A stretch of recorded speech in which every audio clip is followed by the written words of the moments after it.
ఒక కుక్కర్ పెట్టుకోవాలి. అందులో 2 స్పూన్స్ ఆఫ్ ఆయిల్, తర్వాత షాజీరా, పత్తా, స్టార్ అనస్, దాల్చిని, యాలకులు, లవంగాలు. లైట్గా వేడి అయిన తర్వాత మనం కట్ చేసుకున్న ఆనియన్స్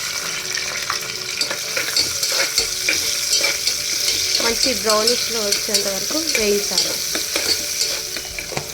ఇలా వేయించుకున్న తర్వాత కడుగు చికెన్ వేసి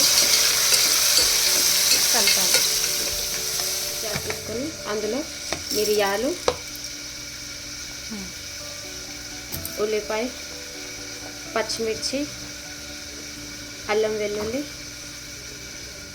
పుదీనా, కొత్తిమీర కొన్ని. ఇప్పుడు మనం ప్రిపేర్ చేసుకున్న పేస్ట్ వేసేద్దాం.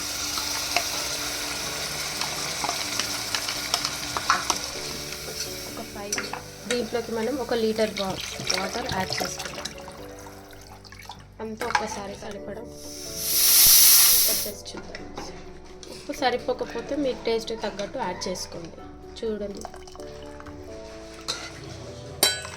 యమ్మీ యమ్మీ హాట్ సూప్ రెడీ.